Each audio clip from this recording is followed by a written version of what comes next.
করিম সাল্লাল্লাহু আলাইহি ওয়াসাল্লাম বলেছেন, ইয়াত্তালিউল্লাহু লাইলাতান নিসফি মিন শাহর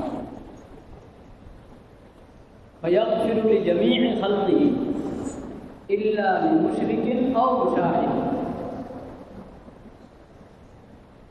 আল্লাহ তাআলা দৃষ্টি দান করেন, অর্থাৎ রহমতের দৃষ্টি দান করেন নিসফে শাবানের রাতে, অর্থাৎ 15 শাবানের রাত, শাবানের 14 তারিখ দিবাগত রাত, এই রাতে আল্লাহ রাব্বুল আলামিন বিশেষ দৃষ্টি দান করেন, রহমতের দৃষ্টি দান করেন।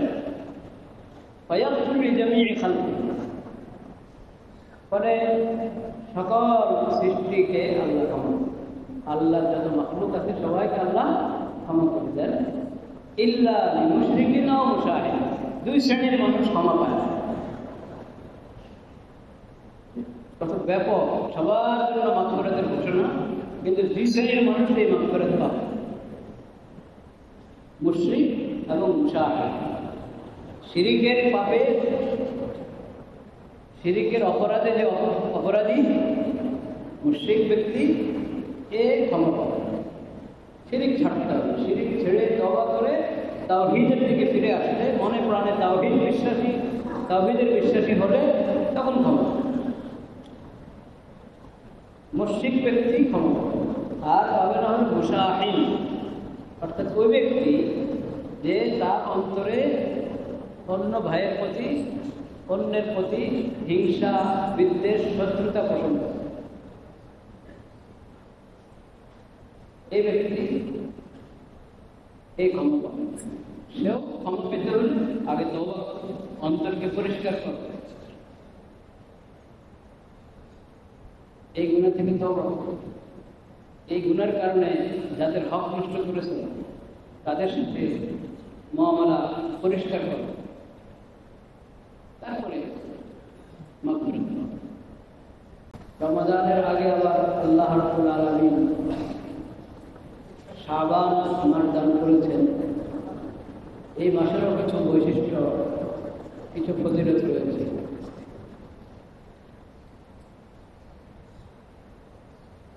নবী করিম সাল্লাল্লাহু আলাইহি ওয়াসাল্লাম প্রতি মাসেই নফল রোজা রাখতেন,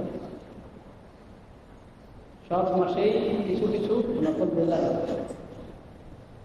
প্রতি সোমবারে রোজা রাখার অভ্যাস ছিল নবী করিম সাল্লাল্লাহু আলাইহি ওয়াসাল্লাম।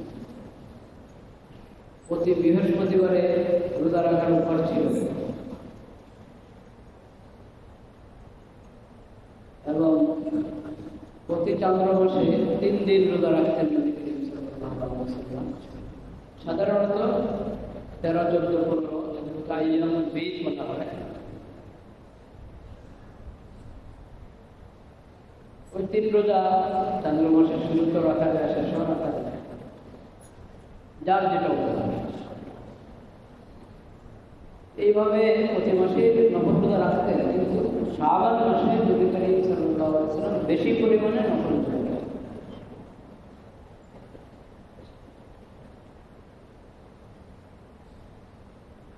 শাবান মাসে বেশি পরিমাণে নফল রোজা রাখতেন।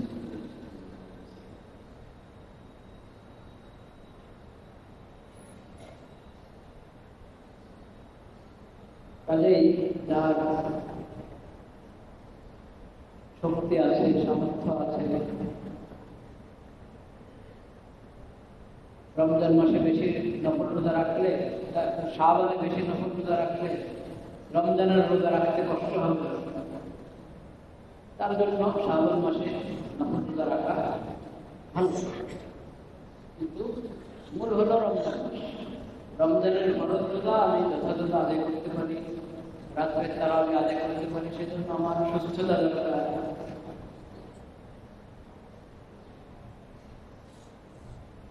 ওটার খেয়াল রাখতে হবে। এমনি সাধারণত যে কোনো মাসে আমরা নফল রোজা রাখি, সেটা শাবানও রাখতে পারি। ওটা রাখলেও এই ফজিলত আমরা পেয়ে যেতে। অতিরিক্ত পরিমাণে নফল রোজা এটা ওই ব্যক্তির জন্য প্রযোজ্য যার শারীরিক অবস্থা, মানসিক অবস্থা এমন যে সে অতিরিক্ত পরিমাণে নফল রোজা শাবানে রাখলো, রমজান মাসের ফরজ রোজা, রমজানের রাতের তারাবি সুন্দরভাবে যথাযথভাবে আদায় করতে হবে। শাবান মাসের আরেকটা বৈশিষ্ট্য, হয়তো অনেকে শুধু ওইটা দিয়েই শাবান মাসকে চিনে, সেটা হলো শবে বারাতের মধ্য শাবানে যে শবে বারাতের রাত, মানে গুনাহ এবং অপরাধ থেকে মাগফিরাত হাসিল করা, ক্ষমা পাওয়া, গুনাহ থেকে মুক্তি পাওয়ার রাত। এজন্য এটাকে লাইলাতুল বারাহ বলা হয় আরবিতে, ফার্সিতে শবে বারাত।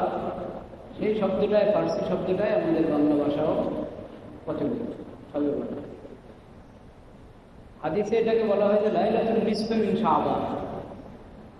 এই রাতের নাম হাদিস শরীফে লাইলাতুল নিসফে মিন শাবান, অর্ধ শাবানের রাত। 14 শাবানের 14 তারিখ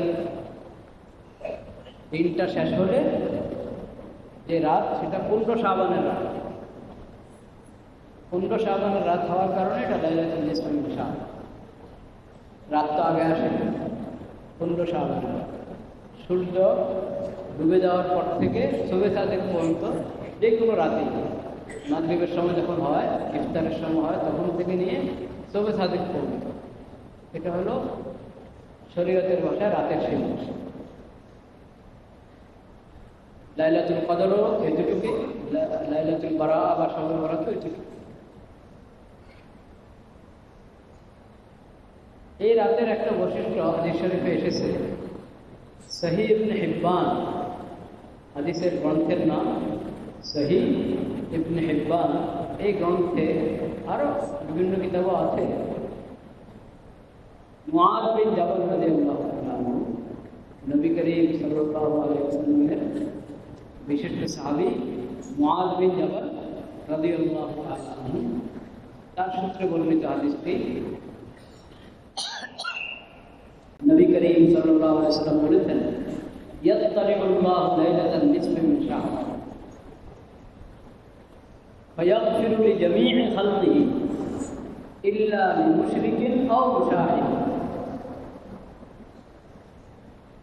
আল্লাহ তাআলা দৃষ্টি দান করেন, অর্থাৎ রহমতের দৃষ্টি দান করেন নিসফে শাবানের রাতে, অর্থাৎ 15 শাবানের রাত, শাবানের 14 তারিখ দিবাগত রাত।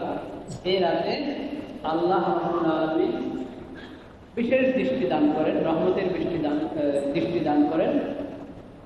ফায়াগফিরু লিজামিই খালকিহি, পরে সকল সৃষ্টিকে আল্লাহ ক্ষমা, আল্লাহর যত মাখলুক আছে সবাইকে আল্লাহ ক্ষমা করে দেন। ইল্লা লিমুশরিকিন আও মুশাহিদ, 2 শ্রেণীর মানুষ ক্ষমা পায়।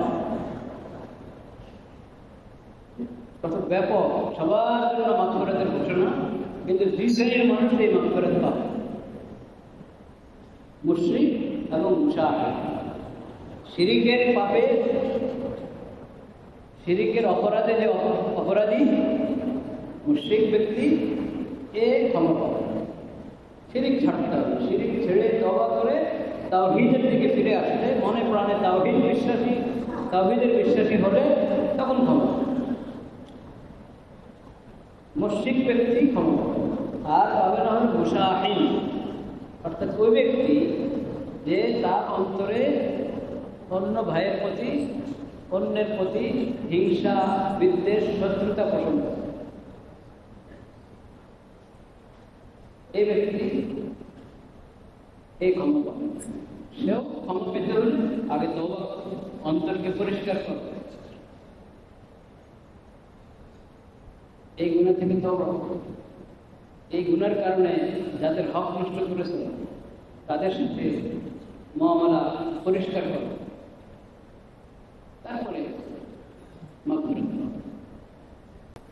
এর আগে যে আল্লাহর পক্ষ থেকে বিশেষভাবে মাগফিরাতের ঘোষণা এবং সবার জন্য, সেই মাগফিরাতটা, সেই গুনাহমুক্তি, পাপ থেকে পাপের কারণে, অপরাধের কারণে যত গুনাহ তার ঘাড়ে আসে, এই গুনাহগুলো থেকে ক্ষমা পাওয়া, এটা পাবে না মুসাহিন ব্যক্তি, যে নিজের অন্তরে অন্যের প্রতি, মুসলিম ভাইয়ের প্রতি হিংসা বিদ্বেষ পোষণ করে সংসার করে। তাহলে শবে বরাতের বিশেষ ফজিলত পেতে হলে এই কথা মনে রাখবেন। আরো কয়েকটা পাপের কথাও আছে অন্যান্য হাদিসে, যে হাদিসটা আমি পড়লাম সহিহ ইবনে হিব্বান থেকে। এই হাদিসের মধ্যে এই দুইটার কথা বললাম, এই দুটাই আমরা ফিকির করি যে কোনো ধরনের শিরক। একটা তো একবারই হিন্দুদের মতো মুশরিক হয়ে যাওয়া, আরো যত ইসলামের বাইরে কত ধর্ম আছে ওগুলোর ভিত্তি হলো শিরিক। এমনি তো ইসলামের বাইরে যত ধর্ম সবগুলোর মধ্যেই কোনো না কোনো ধরনের শিরিক আছে। শিরিক যে মহাপাপ, এটা সব ধরনের ধর্মের মধ্যেই, ইসলাম ছাড়া যে কোনো ধর্মেই শিরিকের পাপটা বিভিন্নভাবে আছে। আরবের মুশরিকদের শিরিক এটা স্পষ্ট সবাই বুঝে, হিন্দুদের শিরিক স্পষ্ট সবাই বুঝে, কিন্তু অন্যান্য আরো অনেক ধর্ম, হিন্দু ধর্মের কত শাখা, যত শাখা সবগুলোর মধ্যে শিরিক আছে। কিন্তু কিছু আছে এমন শিরিক সূক্ষ্ম শিরিক, যেটা হয়তো ইসলাম এনেছে মুসলিম মুমিন, তারপরও সূক্ষ্ম ছোট ছোট অনেক শিরিক মানুষের মধ্যে থাকে, কিন্তু খেয়াল করে না, বুঝে না। এগুলোকে বলা হয় শিরকে আসগর, ছোট শিরিক। যে শিরিকের কারণে তাওহীদ শেষ হয়ে যায় ওটা হলো শিরকে আকবর। তো শিরকে আকবর থেকে না বাঁচলে তো ইসলামে সাব্যস্ত হবে না, ইমানে সাব্যস্ত হবে না। কিন্তু যখন আল্লাহ তাআলা ইসলাম এর নেয়ামত দান করলেন, মুসলিম হতে পারলাম, মুমিন হতে পারলাম, তাওহীদের নেয়ামত পেয়ে গেলাম, শিরকে আকবর থেকে আল্লাহ রক্ষা করেছেন। এখন আল্লাহ শুকর আদায় করা দরকার, আমাকে আরো সচেতন হওয়া দরকার, যাতে সূক্ষ্ম ছোট ছোট যত শিরিক আছে ওগুলো আমার থেকে দূর হয়ে যায়। এটার চেষ্টা করতে হবে সবাই। আল্লাহ সেই তৌফিক দান। বড় শিরিক যেটা আকবরুল কাবাইর, সকল কবিরা গুনাহ, এর মধ্যে একবারই ভয়াবহ। ওই বড় শিরিক কিন্তু অনেক প্রকার। আল্লাহ ছাড়া কাউকে সিজদা করা, এটা শিরিক, এটা তো আমরা বুঝি নাকি? কবরের তোয়াফ করা শিরিক কি? গায়রুল্লাহর জন্য মান্নত করা শিরিক, গায়রুল্লাহর কাছে প্রার্থনা করা শিরিক। হাত উঠবে আল্লাহর দরবারে, প্রার্থনা হবে কার জন্য? কার কাছে? আল্লাহর কাছে। ইয়্যাকা না'বুদু ওয়া ইয়্যাকা নাস্তাঈন, হে আল্লাহ আমরা একমাত্র আপনার ইবাদত করি এবং একমাত্র আপনার কাছে প্রার্থনা কামনা করি, সাহায্য কামনা করি একমাত্র আপনার কাছে। উপায় উপকরণের ঊর্ধ্বের যত বিষয় আছে এসব বিষয় একমাত্র প্রার্থনা কার দরবারে? আল্লাহর কাছে। এটা আল্লাহ ছাড়া অন্য কারো কাছে চাইলে এটা শিরিক। উপায় উপকরণের ঊর্ধ্বের যত বিষয়, খেয়াল করে বুঝি কথাটা, উপায় উপকরণের ঊর্ধ্বের যত বিষয়, যেখানে আল্লাহ ছাড়া কারো হাত নাই, সেটা কার কাছে যাইতে হবে? শুধু আল্লাহর কাছে। ওটা আল্লাহ ছাড়া কারো কাছে যদি চাওয়া হয়, এই চাওয়াটাই শিরিক। সন্তান দান করা কার কাজ? আল্লাহ।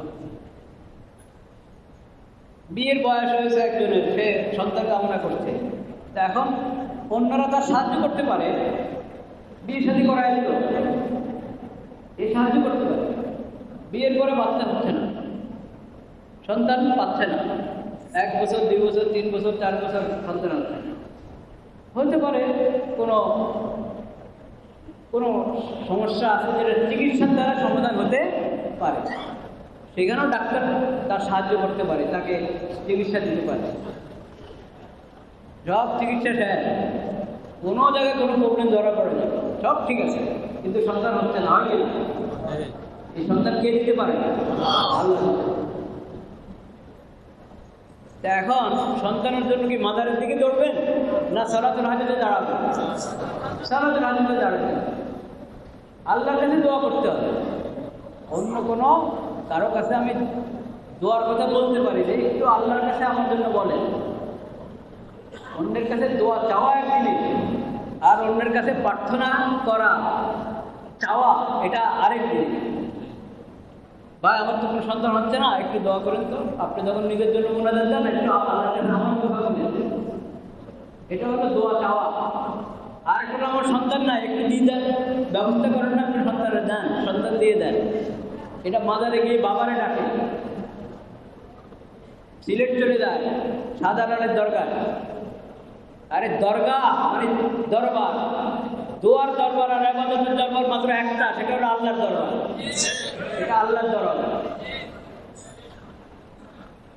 কোন আল্লাহওয়ালা বুজুর্গ সুন্নতের অনুসারী অনেক অনেক ন্যায় পন্থা ছিলেন আল্লাহ, কিন্তু তার কবর, তার মাজার এটা প্রার্থনার জায়গা হতে পারে না, ইবাদতের জায়গা হতে পারে না। তার কাছে চাওয়া যাবে না, তার জন্য আল্লাহর কাছে চাও। যত বড় বুজুর্গ, আমাদের নবীজি হযরত মুহাম্মদ মুস্তাফা সাল্লাল্লাহু আলাইহি সাল্লাম সর্বশ্রেষ্ঠ নবী, বিশ্ব নবী, শেষ নবী, সর্বশেষ নবী।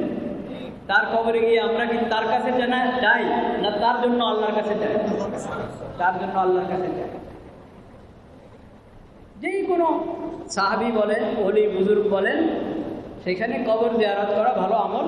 কবর জিয়ারত করলে আখিরাতের কথা কি হয়? স্মরণ হয়।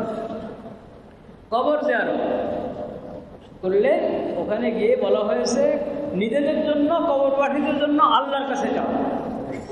কবরওয়ালার কাছে, মাজারওয়ালার কাছে যাওয়া যাবে না।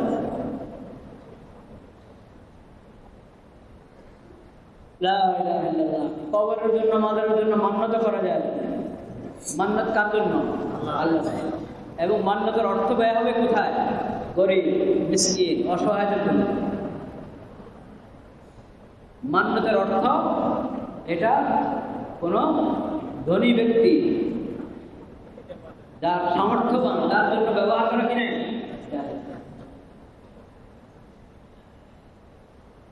মান্নতের অর্থ জনকল্যাণমূলক কাজেও লাগানো যায় না। মান্নতের অর্থ সরাসরি গরিবের হাতে যাবে, অসহায়দের হাতে যাবে, মিসকিনের হাতে যাবে, এতিমের হাতে যাবে।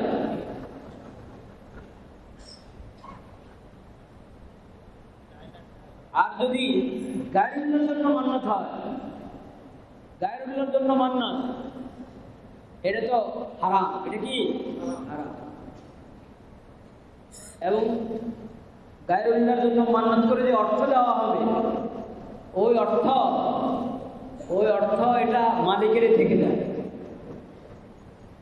দিয়েছে সে বোকামি করে, গুনার কাজ করেছে, অর্থ তার থেকে যায়। এখন মালিক খুঁজে পাবে কই?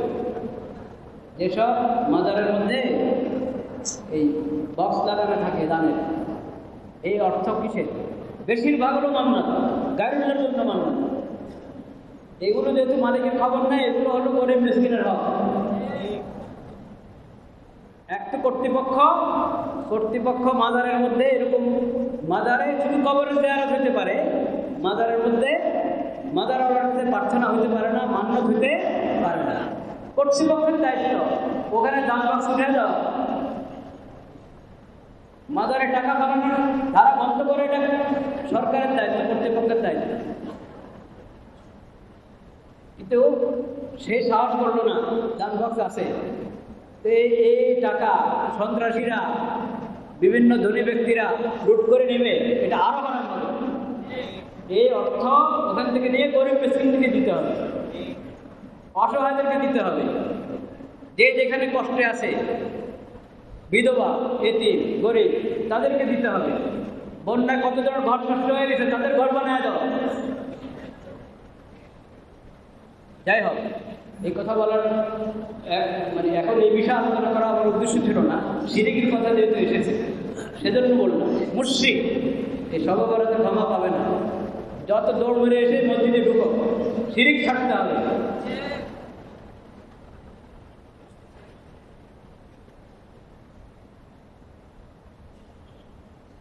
লা ইলাহা ইল্লাল্লাহ, লা ইলাহা ইল্লাল্লাহ। শিরকের অনেক প্রকার। শিরকের অনেক বড় শিরক, যেটা আকবরুল কাবাইর, যে শিরকের কারণে ঈমান থাকে না, ব্যক্তি ঈমানের গণ্ডি থেকে, ইসলামের গণ্ডি থেকে বের হয়ে যায়।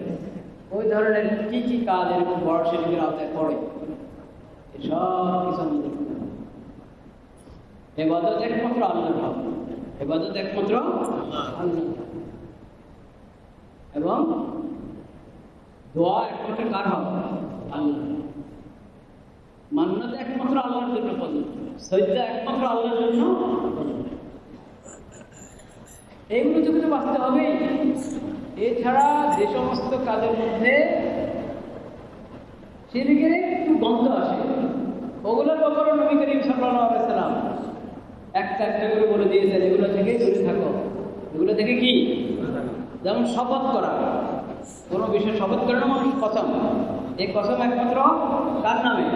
আল্লাহ নামে। কসম আল্লাহ নামে, গায়ের বিনার কসম এটা চলে। আল্লাহ তাআলা কোরআন কারীমের মধ্যে বিভিন্ন ধরনের শপথ, বিভিন্ন বিষয়ে শপথ করেছেন, সেটা আরেক জিনিস। আল্লাহ তো খালেক এবং মালিক, আল্লাহ খালেক মালিক, আল্লাহই রব, আল্লাহ একমাত্র মাবুদ। আল্লাহ রাব্বুল আলামিন কোন বিষয়ের গুরুত্ব বোঝানোর জন্য ওই বিষয়ের শপথ করেছেন। এটা কোরআনে বিভিন্ন জায়গায় আমরা দেখি, কোরআন তেলাওয়াত করার সময়। ওটা আরেক বিষয়। মাখলুকের জন্য, আল্লাহ আল্লাহর বান্দাদের জন্য, আল্লাহর মাখলুকের জন্য যেটা বিধান দিয়েছেন, তোমরা শপথ করবে, কসম করবে একমাত্র কার?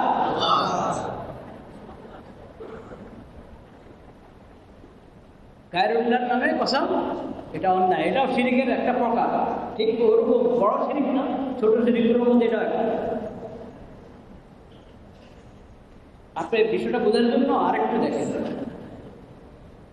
সম্মানের জন্য মানুষ ঢুকে দেয় না?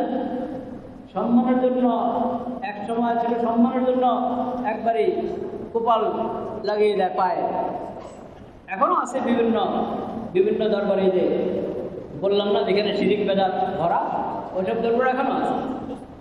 সম্মান, সুযোগ, সজদা, এটাও হারাম। এটাও কি হারাম? সম্মানের জন্য শরীয়ত আমাদেরকে শিক্ষা দিয়েছে, আসসালামু আলাইকুম ওয়া রাহমাতুল্লাহ, আসসালামু আলাইকুম ওয়া রাহমাতুল্লাহ, সংবর্ধনা, আসসালামু আলাইকুম ওয়া রাহমাতুল্লাহ, তাহিয়াতুল ইসলাম, ইসলাম তাহিয়া, এইভাবে শিখিয়েছে। আসসালামু আলাইকুম ওয়া রাহমাতুল্লাহ, সালাম দিবে, সালামের জবাব দিবে, ওয়া আলাইকুম আসসালাম ওয়া রাহমাতুল্লাহ। নবী করিম সাল্লাল্লাহু আলাইহি ওয়াসাল্লাম বলেছেন সালাম, এরপরে মুসাফা। ঠিক আছে, মুসাফা, দেখা হলো, সাক্ষাৎ হলো, যদি মুসাফার সুযোগ থাকে দুজনের, মুসাফা করলো, কুশল বিনিময় করলো, কেমন আছেন, আলহামদুলিল্লাহ, মাগফিরাতের দোয়া করলো একজন আরেকজনের জন্য, ইয়াগফিরুল্লাহু লানা ওয়া লাকুম, এটা আছে। নবী করিম সাল্লাল্লাহু আলাইহি ওয়াসাল্লামকে জিজ্ঞেস করা হয়েছে, ইয়া রাসূলুল্লাহ আয়ান হানিলাহু, সালাম দেওয়ার সময় নাকি ঝুঁকে যাবো, সম্মানের জন্য একটু ঝুঁকবো। মুরব্বীর সাথে দেখা হলো, বড় ব্যক্তি, বড় ওনার কি বলে ওহদা, পদ, বড় পদওয়ালা, পদবিওয়ালা, ওনার সঙ্গে সাক্ষাৎ হলো, বা আমার মুরব্বী, আমার দাদা, নানা, আমার শিক্ষক, আমার গুরু, তার সাথে দেখা হলো, তাহলে ঝুঁকে যাবো? ইয়ান হানি, একটু মাথা ঝুঁকানো। নবী করিম সাল্লাল্লাহু আলাইহি ওয়াসাল্লাম বলেছেন, লা, ঝুঁকবে না, মুসাফা, সালাম এবং মুসাফা, ঝুঁকবে না। এখানে ঝুঁকা নিষেধ করা হচ্ছে, সেখানে যদি সজদা করা শুরু করে, কপাল লাগানো শুরু করে, পীরের পায়ে পড়ে, এটা জায়েজ হবে? স্পষ্ট। আর যদি তারই মনে করে যে সেই লাভপতির মালিক, হায়াত পদের মালিক, তাহলে তো এটা বড় শিরক। এটা কি? কাউকে হায়াত পদের মালিক মনে করা হারাম, শিরক, বড় শিরক, বড় শিরক। কাউকে লাভ ক্ষতি সাধন করার মালিক মনে করা, বৃষ্টি দান করার মালিক মনে করা, সন্তান দান করার মালিক মনে করা, সব বড় শিরক। সব কি? সমস্ত বড় শিরক থেকে তো বাঁচতে হবেই, যদি চাই আমি মুসলিম, আমি মুমিন হতে চাই। সঙ্গে সঙ্গে ছোট ছোট শিরক, সূক্ষ্ম শিরকগুলো থেকেও জেনে জেনে ওগুলো থেকে দূরে থাকবো, বেঁচে থাকবো। আল্লাহ তাআলা সেই তৌফিক আমাদেরকে দান করুন।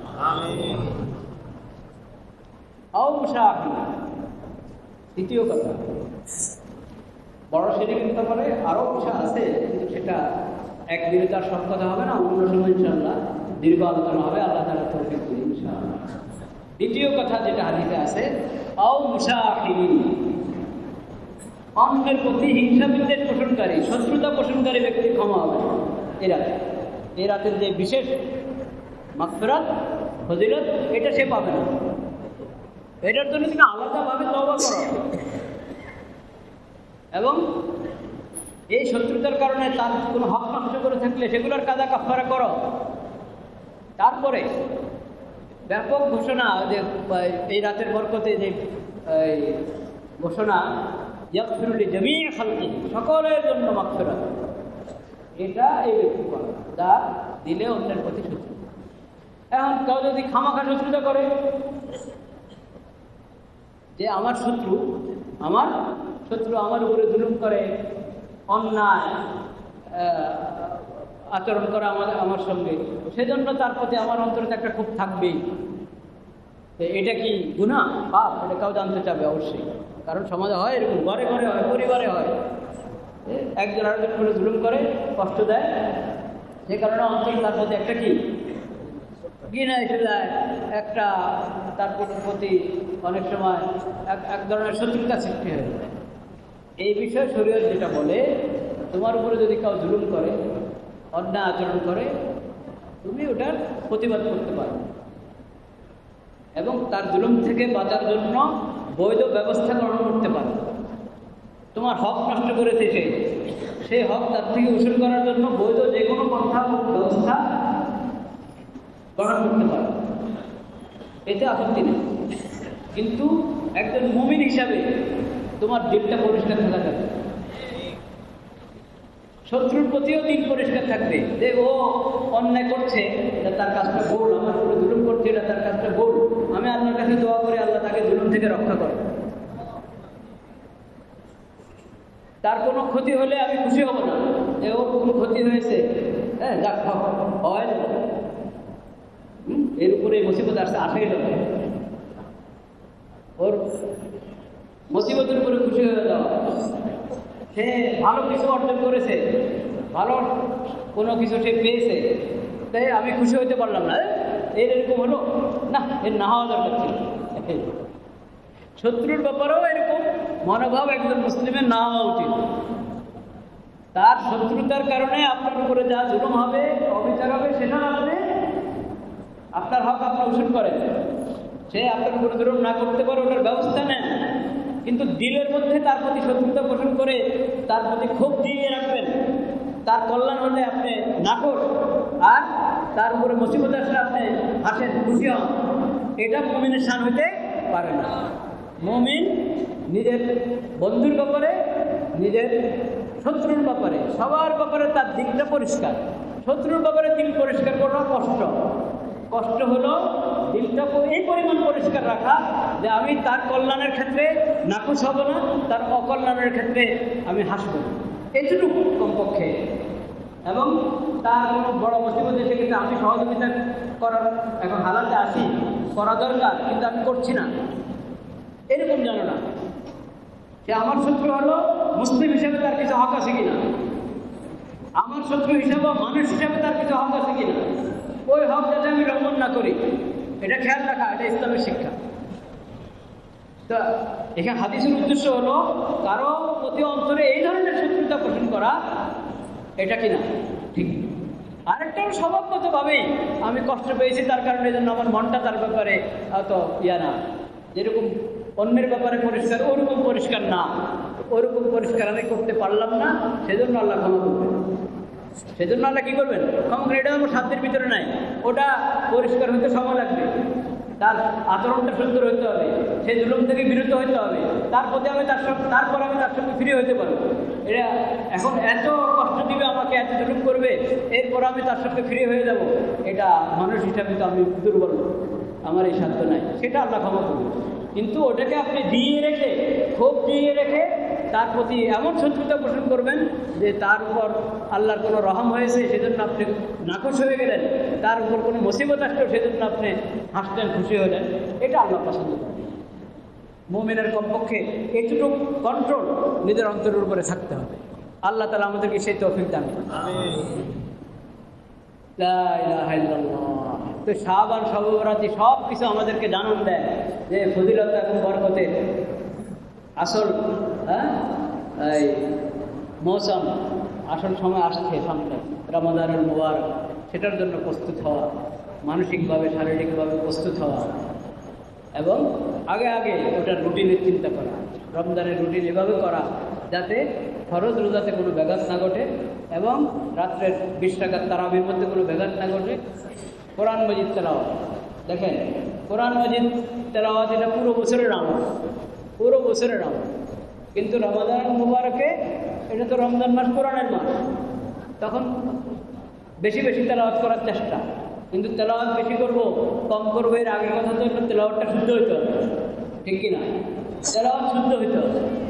এইখানে হয়তো ব্যবস্থা হবে এই ইয়ে করা, কোরআন শেখানো। কোন কোন সময়ের কথা? কোন কোন সময়? আসর থেকে মাগরিব, দৈনিক আসর থেকে মাগরিব যখন থেকে শুরু হবে আর কি, আশা করি কর্তৃপক্ষের অনুমতিতে শুরু হবে এটা। আসর থেকে মাগরিব ওই সময়, এই অল্প সময় 1 ঘন্টা এটুকু এসে শিখার চেষ্টা করি। কোরআন সহি শুদ্ধ তেলাওয়াত শিখা ফরজ, কারণ এক তো এটা কোরআনের হক, আর কোরআন নামাজে কোরআন তেলাওয়াত করতে হয়। সূরা ফাতিহা কোরআনের অংশ, সূরা ফাতিহার পরে সূরা মিলাচ্ছি, সেটা কোরআনের অংশ। কোরআন শিখা, সহি শুদ্ধ শিখা কোরআনের হক এবং এটা নামাজের হক এবং বন্দার উপরে এটা আল্লাহর হক। এই জন্য কোরআন কারীম সহি শুদ্ধ তেলাওয়াত শিখান। কারণ শিখেছি এটা হবে না, কিন্তু আমি শিখার কথা বলি নাই, সহি শিখতে হবে, শুদ্ধ করে তেলাওয়াত শিখতে হবে। আল্লাহ তাআলা সেজন্য আমাদেরকে প্রস্তুত হওয়ার তৌফিক দান করেন। ওয়া আখিরু দাওয়ানা আলহামদুলিল্লাহ।